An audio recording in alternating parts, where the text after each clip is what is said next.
আসসালামু আলাইকুম। দেশ গঠনে তারেক রহমানকে নেতৃত্ব দিতে হবে, ফরহাদ মাজহার।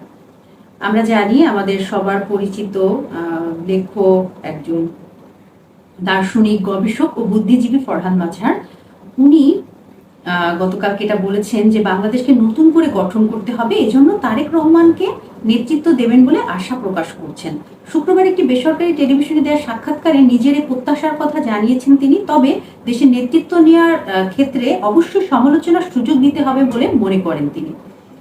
বলা না বলা শিরোনামে প্রকাশিত ওই বিশেষ অনুষ্ঠানে ফরহাদ মাজহার বলেন, তারেক রহমান একটি রাজনৈতিক দলের গুরুত্বপূর্ণ দায়িত্বে আছেন। তিনি চেষ্টা করছেন প্রতিহিংসার রাজনীতি করবে না। এটা অত্যন্ত গুরুত্বপূর্ণ বিষয়। এটা নানাভাবে তরুণদের আকর্ষণ করছে।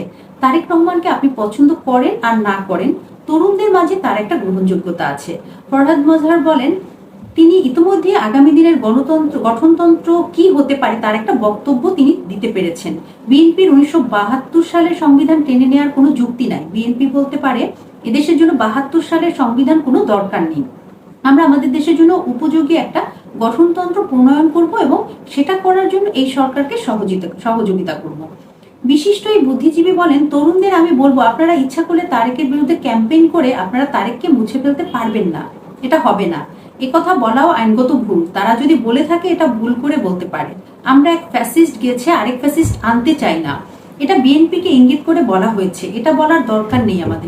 আমাদের বলা উচিত এটা আমাদের দেশ, এবং বিএনপির কাছে দাবি করে বলা উচিত এই দেশ গড়বার ক্ষেত্রে আপনাদেরও দায় আছে।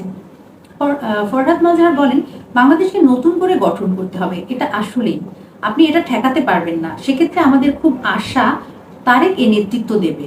যদি তিনি এই নেতৃত্ব দিতে চায় তাহলে আমাদের কথা শুনতে হবে, সমালোচনা করতে দিতে হবে। এই ব্যাপারটা আমি একদমই সমর্থন করি, 100% সমর্থন করি। আমি বেশ কিছু ভিডিওতেই বলেছি যে তারেক রহমান যেভাবে তার দলকে সংস্কার করছে, যেভাবে তার দলকে বর্তমানে নেতৃত্ব দিচ্ছে, এটা অবশ্যই আমাদের জন্য সুসংবাদ, গ্রহণযোগ্য, এবং তার ভাবমূর্তির জন্য খুবই ভালো। এবং এই জন্যই আমি বলতে চাচ্ছিলাম যে ওনার এই কথাগুলো, আমার এমনিতেই তো একজন বুদ্ধিজীবী, দার্শনিক, গবেষক হিসেবে ফরহাদ মাজহার অত্যন্ত জনপ্রিয়, এবং ওনার এই কথাগুলো আমার কাছে খুব ভালো লেগেছে বলে আজকে বললাম যে সমালোচনার সুযোগ দিতে হবে। আমাদের 15 বছরের ফ্যাসিস্ট সরকারে আমরা কি দেখেছি? একটা সরকার যখন আসবে 5 বছরের জন্য, সে তো 5 বছর অবশ্যই থাকবে, কিন্তু তার যে কাজগুলো ভুল হচ্ছে, এটা যেন সাথে সাথে আমরা এই প্রযুক্তির মাধ্যমে, সাথে সাথে সোশ্যাল মিডিয়ার মাধ্যমে আমরা যেন জানাতে পারি যে আপনি যে কাজটা করছেন এটা ঠিক হচ্ছে না, এটা আমরা পছন্দ করছি না। এই যে সুযোগটা, এটা রাখতে দিতে হবে।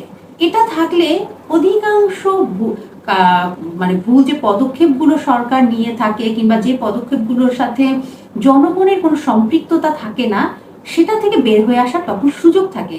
তার মানে আপনি সমালোচনাটা আমাদেরকে করতে দিন। উনি খুব সুন্দরভাবে বলেছেন, ওনার কথাই অন্যরকম। আসলে কি সুন্দর করে বলেছেন যে নেতৃত্ব নিতে চান তাহলে আমাদের কথা শুনতে হবে, সমালোচনা করতে দিতে হবে।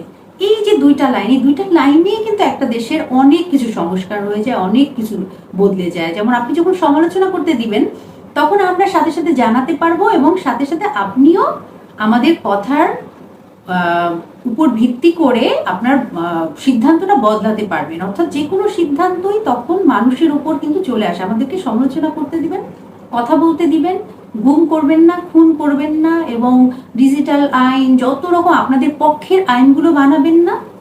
দেখবেন যে আপনার জনপ্রিয়তা থাকুক না থাকুক, আপনি যে কোনো ভুল করছেন না, কিংবা আপনাকে হয়তো তখন ফ্যাসিবাদী অন্তত বানাবে না, আপনাকে এভাবে পালিয়ে যেতে হবে না।